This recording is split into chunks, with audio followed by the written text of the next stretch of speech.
Tua palavra é viva, é poderosa. A tua palavra é alimento para as nossas vidas. E a tua palavra foi lida, e agora este pregador tem a responsabilidade de anunciar, de pregar, de levar a tua palavra ao coração de todos que ouvem. Por isso, Senhor, eu quero abrir mão de todo o meu conhecimento, minha capacidade, minhas limitações, de tudo eu quero abrir mão e pedir que o Senhor faça de mim um instrumento usado nas tuas mãos, e que através da minha vida o Senhor fale com todas as pessoas que estão aqui. Venha ao nosso encontro, em nome de Jesus, amém e amém. Antes de se assentar, a gente pode fazer mais uma festa bonita para Jesus, aplaudindo a Ele. Lembre-se, é o melhor para o Senhor, o melhor para o Senhor. O melhor, com aplausos, com gritos de louvores, com glórias e aleluias, exaltando o Senhor. Ele é digno de louvor, Ele é digno de glória. Se assenta um pouquinho, graças a Deus.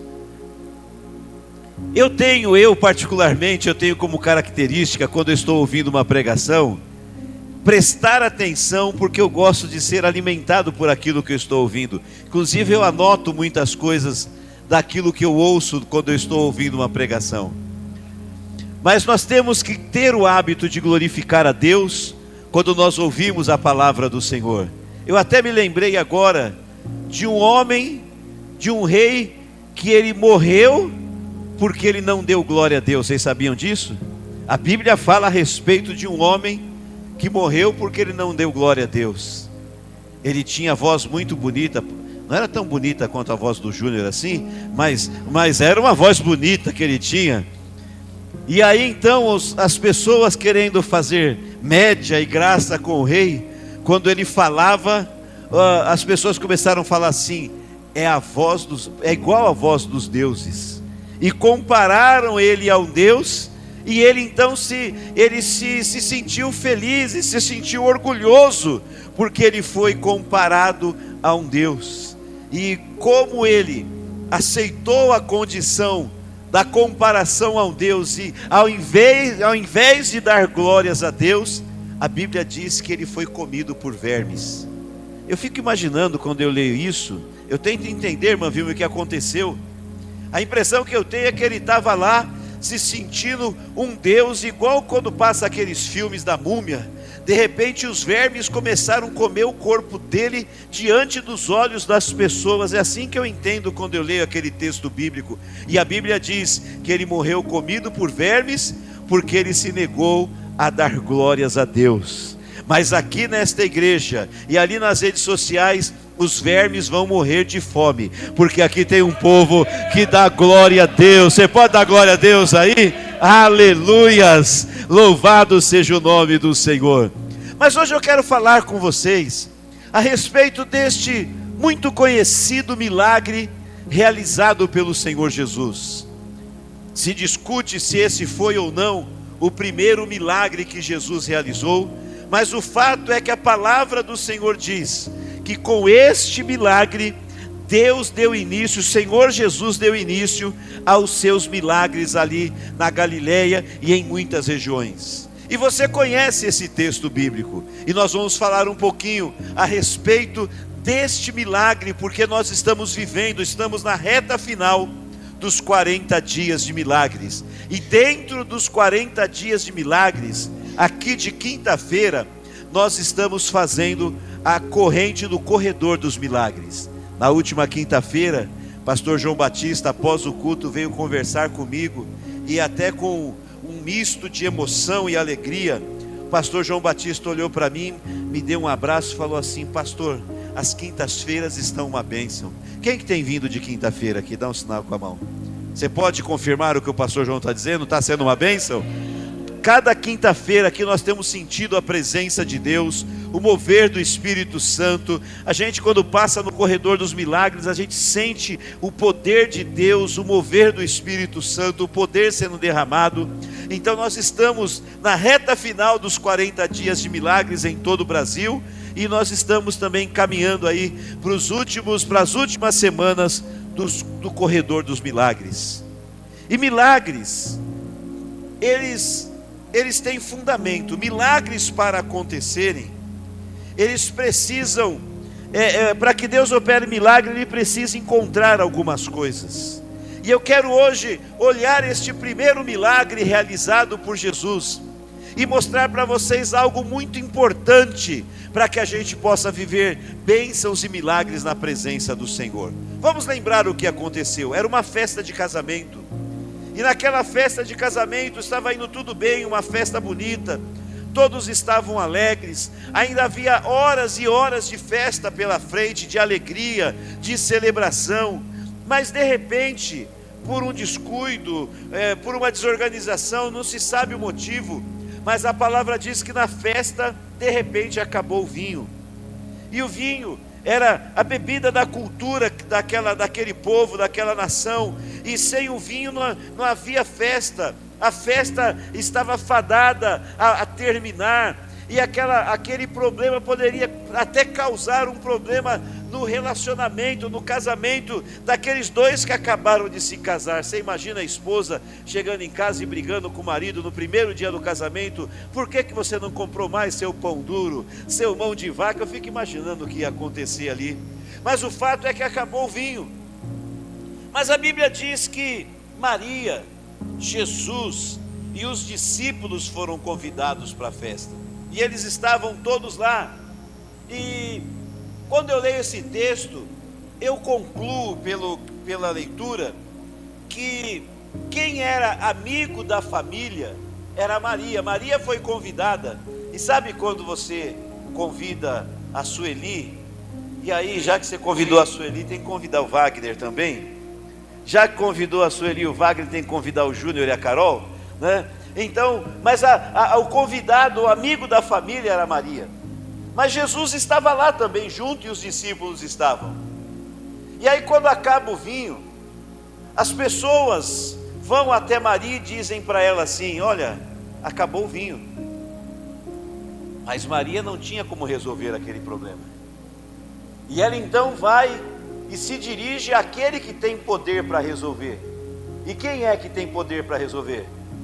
Eu quero ouvir o nome dele. Quem é que tem poder para resolver? Então ela vai até Jesus e diz para Jesus: olha, acabou o vinho. Quando a gente lê a resposta de Jesus para Maria, a impressão que dá é que ele deu uma resposta de um filho mal criado, né? Porque ele fala: mulher, nem falou mãe, ele falou: mulher, que tenho eu contigo? Ainda não é chegada a minha hora. Então a impressão que dá é que a resposta de Jesus foi a resposta de um filho mal criado. Ele deveria ter dito: mãe, pode deixar que eu resolvo. Mas ele falou o quê? Mulher, que tenho eu contigo? Ainda não é chegada a minha hora.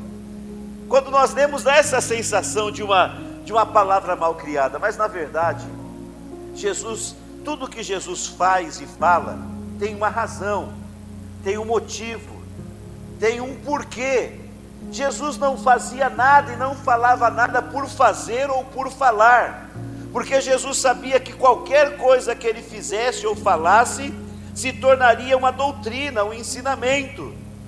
E o que Jesus não poderia permitir é que as pessoas pensassem que, para que ele pudesse agir em seu favor, ele dependeria da intercessão de Maria. Então naquela hora ele precisou fazer todos entenderem que quem é Senhor é Ele. E quando nós lemos a Bíblia, neste e em tantos outros textos, nós percebemos que Maria sabia a sua condição, e Maria se colocava como uma serva do Senhor Jesus, não como senhora dele, mas como serva dele. Então ela vai, e aí quando Jesus diz essa palavra, Maria entendeu, e ela se volta para as pessoas, e ela dá, preste atenção, o primeiro caminho para nós vivermos uma bênção e um milagre. Quem quer ser abençoado e receber milagres aqui? Maria dá o primeiro segredo.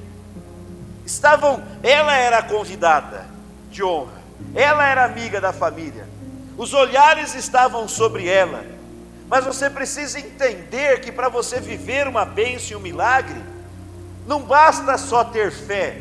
Eu já ensinei isso aqui outras vezes. A sua fé tem que estar na pessoa certa. Já ensinei para vocês, por exemplo, quando você vai na Índia, as pessoas lá acreditam que a vaca é um deus. Eles têm fé, sim ou não? Tem fé. Ninguém vai dizer que não tem fé. Quem acredita que a vaca é um deus, tem fé na vaca. Mas a fé está direcionada para a pessoa errada. Tem pessoas que acreditam que o sol, que a lua, que a estrela, que os astros são deuses. Eles fazem oração para os astros. Eles têm fé, sim ou não? Lógico que tem fé. Se você vê uma pessoa fazendo preces, olhando para o sol, para a lua ou para as estrelas, ela faz isso porque ela tem fé. Mas a fé está direcionada para a pessoa errada. Tem gente que até que acredita que as árvores são deuses. Uma pessoa que se ajoelha na frente de uma árvore e faz oração para uma árvore, ela tem fé, sim ou não? Sim, ela tem fé, mas não é a fé bíblica, não é a fé que agrada a Deus, e a fé está sendo direcionada para o alvo errado. A fé que produz milagres, ela tem que estar direcionada para a pessoa certa. Escuta, vou repetir: a fé que produz milagres tem que estar direcionada para a pessoa certa. As pessoas estavam com a atenção voltada para Maria, mas olha agora, põe para a gente aí, para não ficar só nas minhas palavras. Olha o que foi que a própria Maria disse para as pessoas. João capítulo 2, versículo 5. Maria disse assim, olha lá, ó. João, sua mãe, a mãe de Jesus, disse o que aos serventes? Todo mundo comigo? Fazei. Quem que é ele? Jesus. Então, Maria, está todo mundo olhando para Maria, como se a fé tivesse direcionada a ela, como se a confiança, a fé tivesse voltada para ela, e ela fala assim, pessoal, olha, ela aponta para Jesus, pastor Rio 2, você vai ser o Jesus, ela aponta para Jesus e diz assim, olha, vocês querem um milagre? Façam tudo o que ele vos disser. Aqui tem um povo que não vai ser comido por verme. Aleluia. Façam tudo o que ele vos disser. Então perceba que ela direciona a fé das pessoas para a pessoa certa. Porque não adianta eu ter fé, mas a minha fé está direcionada para a pessoa errada, para o lugar errado. A minha fé, ela tem o poder de produzir e de provocar milagres. Os milagres acontecem pela fé. Nós somos abençoados pela fé. Mas quando a nossa fé, ela está direcionada para o lugar errado, a nossa fé não produz resultado algum. Aí vira uma fé morta.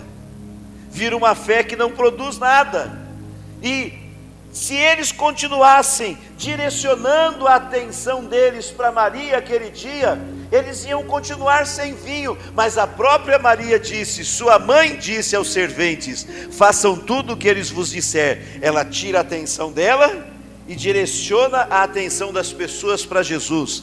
Direciona a fé das pessoas para Jesus. Quem quer viver milagre aqui, diga um glória a Deus bem forte. Então a tua fé tem que estar direcionada a Jesus, ao Senhor Jesus. A tua fé não pode estar direcionada ao pastor, a tua fé não pode estar direcionada à igreja, a tua fé tem que estar direcionada à pessoa certa, ao Senhor Jesus Cristo.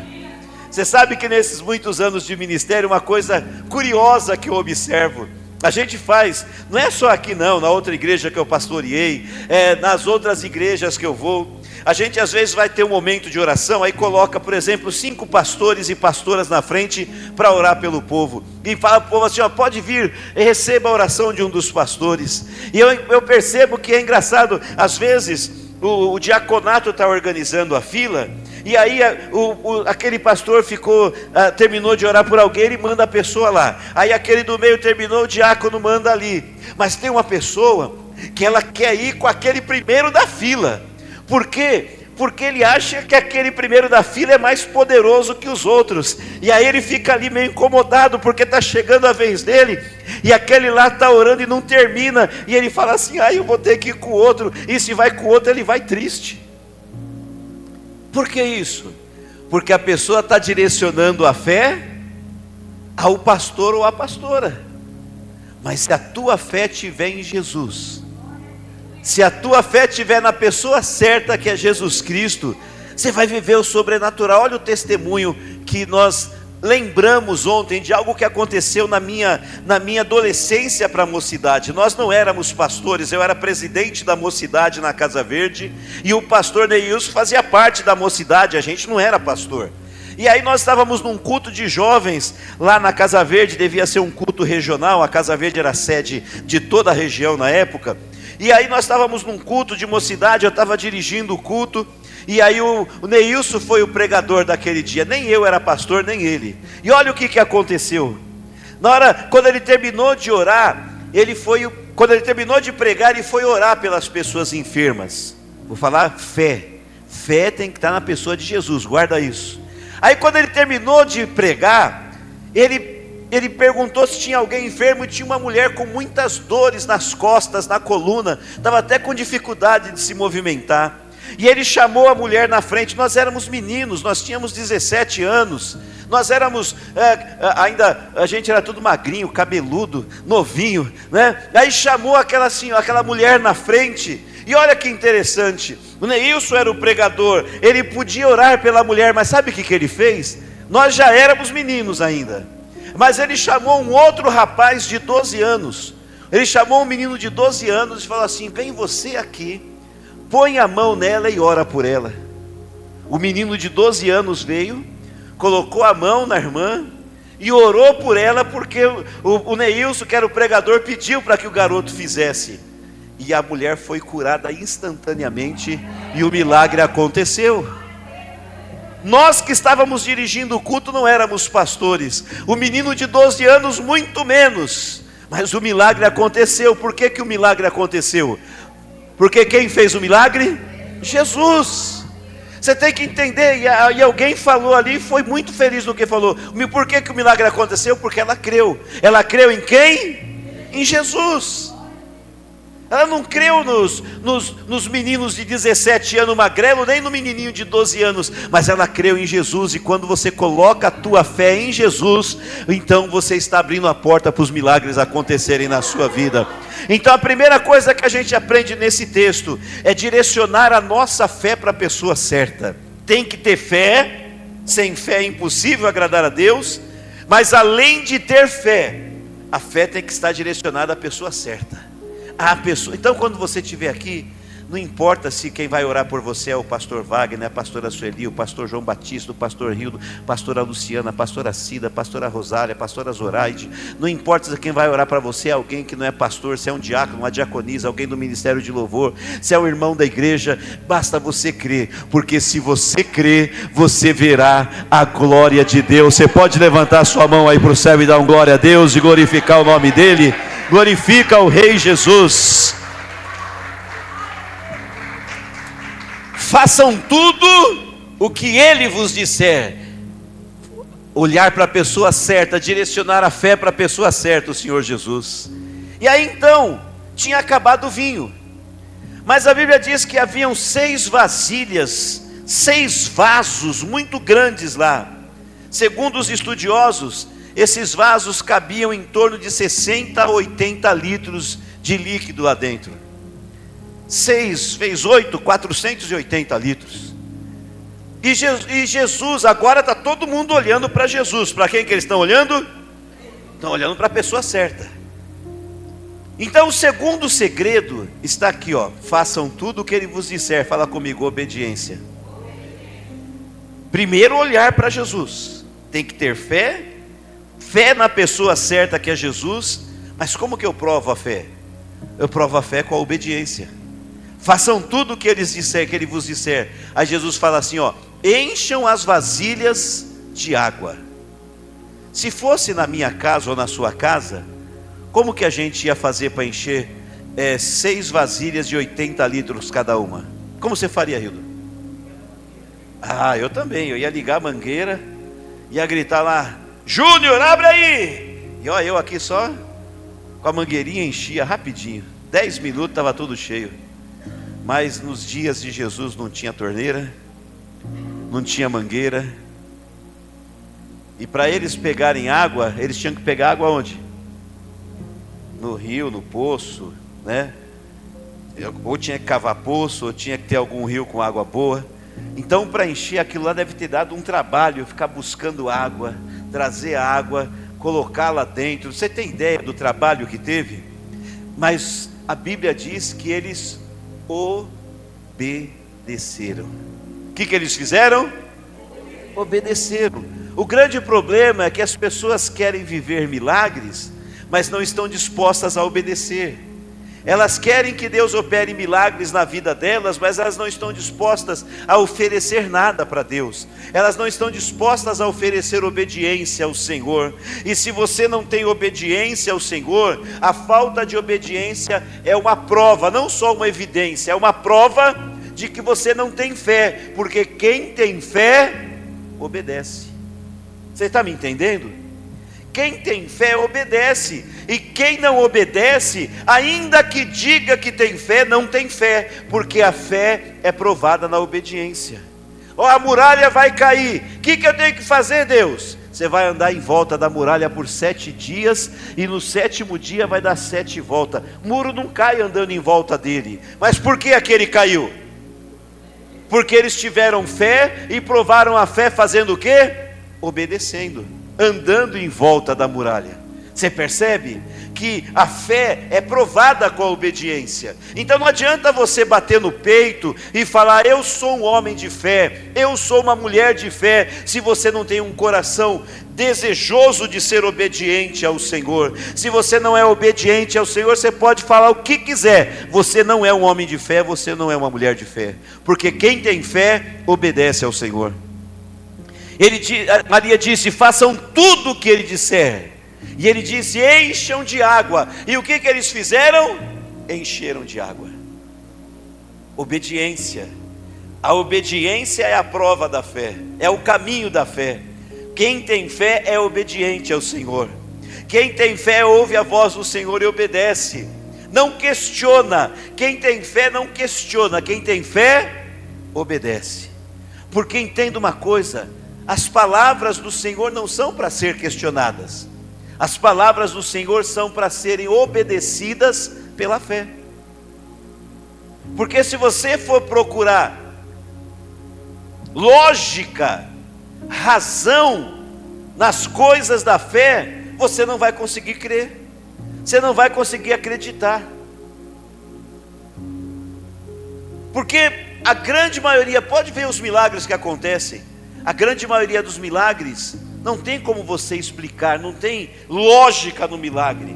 Por isso que eu sempre falo para vocês, e nós falamos aqui, toda a nossa equipe sempre falando para vocês: milagres não se explicam, milagres se vivem. Não perca tempo de querer explicar milagre. Como que você ganha 2.000 e você consegue morar naquela casa que você mora? O que é isso? Milagre. Como que você ganha 3.000 e tem um carro desse? Dá para explicar? Milagre. Esses dias estava conversando com a pastora Cida, e ela falou para mim assim, falou: pastor, eu precisava trabalhar essa semana 5 dias para conseguir pagar as minhas contas. Ela falou para mim assim: eu trabalhei 2 ou 3, não lembro agora de cor, acho que foram 2 dias que ela falou. Eu trabalhei 2 dias, paguei todas as contas, ainda sobrou dinheiro, e isso porque eu trouxe meu dízimo e ainda dei uma oferta. Mas como que você explica isso? Se ela precisava de 5 dias de trabalho, porque ela fez a conta, a matemática é exata, não é isso? Matemática é exata, ela fez as contas. Bom, eu tenho que pagar tanto na semana que vem, então para eu pagar tanto, eu tenho que trabalhar tantos dias, porque cada dia eu ganho X. Então se eu trabalhar 5 dias, eu vou conseguir ajuntar aquele dinheiro lá para pagar a conta. Daí ela trabalha só 2, pagou e ainda sobrou. Você explica? Fala comigo: milagres não se explicam. Fala: milagre se vive. É assim. Milagre não tem lógica, milagre, por isso que chama milagres. Mas eu tenho que produzir milagres, provocar milagres. Milagres são provocados pela fé. A fé tem que estar na pessoa certa, faça tudo o que ele vos disser. E a fé é provada com obediência. obediência às palavras do Senhor. Eles encheram de água. Pois não, meu pastor? Eu estou aqui meia hora querendo amarrar, mas é para amarrar e ia parar de pregar. E o pastor, obrigado pastor, Deus te abençoe. Faça glória a Deus.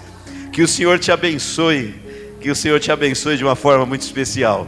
Mas vamos lá, prosseguindo. Encheram de água. Aí havia uma pessoa que a Bíblia chama de mestre-sala, que é o responsável, o organizador da festa. Ou se você tivesse contratado o buffet, e tem aquela pessoa lá que é o responsável. Um dos servos, pegou a água que estava dentro da vasilha e levou para o mestre-sala provar.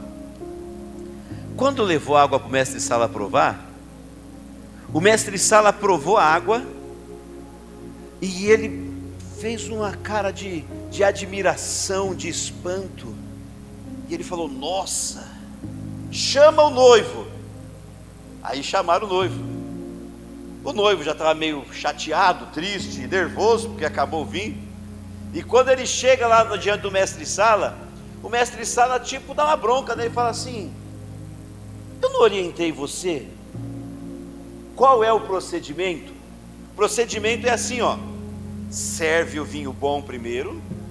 Aí quando as pessoas estiverem satisfeitas, todo mundo já não quer mais, alguns já beberam mais do que devia, né? Quando está todo mundo já não quer mais, aí você serve vinho ruim no final. Eu não orientei você, mas você fez o contrário. Você serviu o vinho ruim primeiro, daí ele olha para o copo, que tinha o que dentro do copo? Deveria ter água. Ele olha para aquele copo que deveria ter água e fala assim: você serviu o vinho ruim primeiro e guardou o melhor vinho para o final. Ué, mas não era água? Mas o milagre aconteceu porque a água foi transformada em vinho.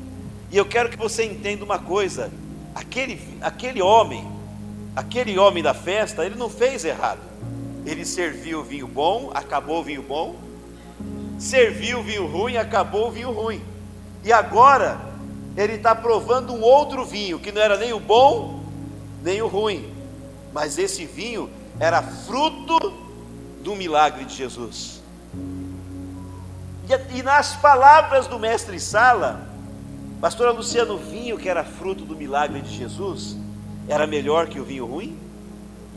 E era melhor que o vinho bom. Porque aquilo que é fruto de um milagre do Senhor é melhor do que todas as coisas. Quando você vive um milagre, você vive o melhor de Deus. E eu quero que você creia que Deus está te oferecendo esta manhã o melhor dele para você. Se você crê, você vai viver o melhor de Deus. Mas você tem que confiar nele, você tem que olhar para ele, você tem que direcionar a sua fé a ele e obedecer aquilo que ele mandar fazer. E aí o milagre vai acontecer. Nós vamos orar, e hoje eu não havia combinado com a equipe isso, mas hoje nós vamos formar o corredor dos milagres, igual eu estou fazendo na quinta-feira, para que você tenha a oportunidade de participar do corredor dos milagres. Eu quero que você queira vir na quinta-feira participar. E quando você vier no corredor dos milagres, você precisa vir com fé, crendo que um milagre vai acontecer na sua vida. Mas eu tenho que falar uma última coisa. Esse texto além de tudo isso que eu já mencionei para vocês, esse texto mostra que para que você viva um milagre, tem que haver entrega, e entrega total. Se você não fizer uma entrega total de você a Cristo, não vai ter milagres. Veja que, para que eles pudessem viver o milagre, eles tiveram que entregar todo o esforço, todo o trabalho, toda a obediência deles ao Senhor. Quando eles vão lá buscar a água, e eles enchem aquelas vasilhas com água, eles estão obedecendo, mas agora eles vão entregar aquilo ao Senhor. Está aqui, Senhor, olha, o que o Senhor pediu, nós estamos te entregando. As vasilhas estão cheias de água, como o Senhor pediu. Está aqui, Senhor, estamos entregando a Ti. Isso significa, ou nos ensina, que se nós queremos viver um milagre, nós temos que nos entregar ao Senhor sem reservas. Nós temos que nos entregar ao Senhor totalmente. Nós temos que nos entregar ao Senhor de corpo, alma, espírito e de todo o coração. Não adianta você vir receber a oração do pastor, da pastora. Não adianta você passar no corredor dos milagres se você não entrega o teu coração totalmente ao Senhor naquele momento. Pastor, o que você está falando é verdade? Você já ouviu a gente ensinando aqui que quando a Bíblia diz que quando Jesus foi operar milagres no lugar onde ele cresceu, ele não pôde, Jesus, não foi o pastor Wagner, mas Jesus não pôde operar milagres lá, porque as pessoas não tiveram fé. Está escrito, por causa da incredulidade deles. Jesus estava lá, mas as pessoas não se entregavam totalmente ao Senhor em fé, em obediência, para que o milagre pudesse acontecer. Então eles bloquearam os milagres. É por isso que no mesmo culto, pastora Rosália, no mesmo culto que uma pessoa sai cheia do Espírito Santo, a outra sai dizendo assim, o culto foi tão chato hoje. É por isso que no mesmo culto, que um desce a escada curado, o outro desce reclamando, dizendo assim, essa igreja não tem poder. É por isso que no mesmo culto, um é quebrantado e aceita o Senhor Jesus como Salvador e vai embora salvo, e outro volta para casa sem salvação, porque no mesmo culto que os milagres estão acontecendo na vida de um, não estão acontecendo na vida do outro, porque tem pessoas que vêm no culto cheio de reservas no coração e não se entregam totalmente ao Senhor. Mas quando você se entrega totalmente a Ele, então Ele vem e faz uma obra poderosa na sua vida. Quantos aqui creem que Jesus pode te abençoar nesta manhã? Então olha, eu vou terminar agora e nós vamos orar. Pode ficar em pé no seu lugar. E eu quero convidar os pastores, as pastoras, os diáconos, as diaconisas, para que venham aqui na frente e formem o corredor dos milagres. Pessoal da técnica, se puder preparar louvor para a gente aí. Pode vir, pode formar. Glória a Deus. Então se lembre daquilo que nós aprendemos hoje. Para vivermos milagres, temos que ter fé.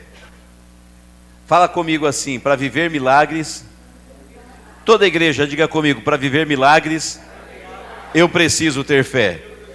Quantos têm fé, dá um glória a Deus bem forte. Fica glorificando a Deus, mas escuta o que eu vou te dizer. Você aprendeu que tem que ter fé, mas a fé tem que estar direcionada para a pessoa certa. E a tua fé tem que estar em quem? Em Jesus. Então diga comigo, fé em Jesus. Então creia em Jesus agora. Você vai passar no corredor dos milagres, você vai receber a unção da pastora Sueli. Todos os pastores, diáconos, diaconisas vão impor as mãos em você orando. Mas creia em Jesus, porque a tua fé tem que estar em Jesus para você viver um milagre. E lembre-se, a fé é provada com obediência. Quem não obedece é porque não tem fé. Jesus disse assim para o cego. Jesus cuspiu no chão, fez barro, passou barro nos olhos dele e falou para o cego, vai lá no tanque de Siloé e lava os teus olhos e você vai enxergar. O cego tinha duas escolhas: brigar com Jesus, falar assim, quem mandou você sujar minha cara? E continuar cego, ou obedecer, ir até o tanque, lavar os olhos e enxergar. O que ele escolheu? Obedecer. E por que ele obedeceu? Porque ele teve fé. Você percebe que a obediência é a prova da fé? E aí ele vai com a sua muletinha batendo no chão, com a sua bengalinha batendo no chão, chega lá do tanque, ele lava os olhos, e quando ele lava os olhos se abrem e o milagre acontece. Sabe por quê? Que tem gente que numa corrente como essa é abençoado e outros não? Porque tem gente que crê. Quinta-feira, pastor Hildo escreveu o nome de uma pessoa numa folha de sulfite e passou com o nome da pessoa dentro do corredor. O que é isso? É fé, porque ele crê que a pessoa não pode passar aqui, mas falou, vou passar por ela. Pegou a folha de sulfite, escreveu bem grande o nome da pessoa e passou. É fé. Então, quando a gente faz uma corrente, tem gente que crê e recebe o milagre. Vocês viram a Ilza contando aqui o testemunho das águas que saram. Lá na Praia Grande, não foi nem presencialmente, porque não dá para ela vir, ela mora na Praia Grande. Mas ela participa, ela deve estar aí no culto. Mas ela contou o testemunho aqui, vocês ouviram. Que ela não conseguia levantar da cama por 3 meses, 4 meses ela ficou acamada, não conseguia se levantar. E ela bebia água toda semana, colocava água lá, a gente orava, ela bebia e nada acontecia. No último culto, no último dia da campanha, ela não perdeu a fé. E ela viu uma outra garrafa de água, ela falou assim, eu vou encher as 2 garrafas, vou consagrar e eu vou tomar banho com a água. O pastor não falou para tomar banho, o pastor falou para beber água. Mas olha a fé. Aí ela até brincou com a gente, que ela falou assim, eu consagrei as 2 garrafas de água e eu estava tão mal que eu dormi, nem tomei banho. Tomei banho no outro dia de manhã, esquentei a água consagrada, tomei banho. Ela falou assim, eu tomei banho, sarei na hora. Depois de 4 meses, eu consegui me levantar e andar. E eu estou aqui, subi a escada. Ainda no dia que ela veio, ela subiu e desceu a escada um monte de vezes, porque aconteceu um problema com o Uber, né? Esqueceu a bolsa lá e tudo mais. Curada, milagre aconteceu. Agora, por que pessoas são curadas numa campanha e outras não? Porque tem gente que crê e obedece. E tem gente que duvida e questiona, fica pondo defeito. Não vou passar nesse negócio aí não. Jesus não precisa de corredor de milagres. E aí começa aquele monte de conversa que vocês já ouviram por aí. E aí a pessoa vai questionando a fé, colocando dúvida na fé, ao invés de praticar a fé. E aí o milagre acontece na vida do outro, enquanto aquele que é questionador não vive milagres. Quem quer viver milagres? Segunda pergunta, agora você vai ter que glorificar a Deus. Quem vai viver milagres?